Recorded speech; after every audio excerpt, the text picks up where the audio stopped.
जय भीम दोस्तों। आज मैं आपसे कोई आरोप नहीं लगाने आया हूं। आज मैं सिर्फ एक तार्किक सवाल पूछने आया हूं और यह सवाल आस्था के खिलाफ नहीं है। यह सवाल इतिहास और विज्ञान के पक्ष में है।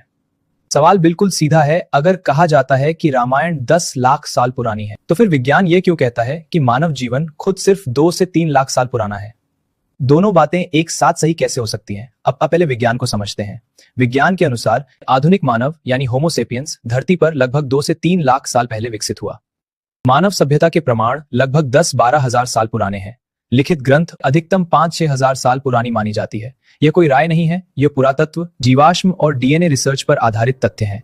अब आते हैं रामायण के 10 लाख साल वाले दावे पर। यह दावा इतिहास से नहीं बल्कि पौराणिक गणनाओं से आता है।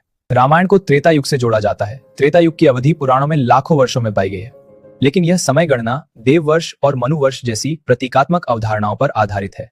अब यहाँ असली सवाल खड़ा होता है, अगर 10 लाख साल पहले मानव मौजूद नहीं था, भाषा विकसित नहीं हुई थी, लेखन प्रणाली नहीं थी, तो फिर ग्रंथ कैसे लिखा गया, श्लोक कैसे रचे गए और पीढ़ियों तक कैसे सुरक्षित रहे?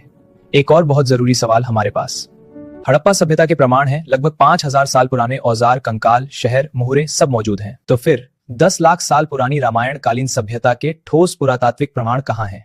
एक भी ऐसा प्रमाण जिसे वैज्ञानिक समुदाय स्वीकार करता हो। अब बात बिल्कुल साफ शब्दों में, रामायण एक महान महाकाव्य है, भारत की सांस्कृतिक और धार्मिक धरोहर है, नैतिकता, आदर्श और समाज की सोच को दर्शाती है, लेकिन इसे 10 लाख साल पुराना ऐतिहासिक तथ्य है कहना विज्ञान और इतिहास दोनों के खिलाफ जाता है। निष्कर्ष बहुत स्पष्ट है। अगर मानव जीवन 2 से 3 लाख साल पुराना है, सभ्यता 10 से 12 हजार साल पुरानी है, तो 10 लाख साल पुरानी रामायण का ऐतिहासिक रूप से संभव होना नहीं बनता। सवाल पूछना अपमान नहीं है, सवाल पूछना सोचने की शुरुआत है। आस्था दिल से होती है, इतिहास सबूत से। दोनों को मिलाने की जिद सच को कमजोर करती है।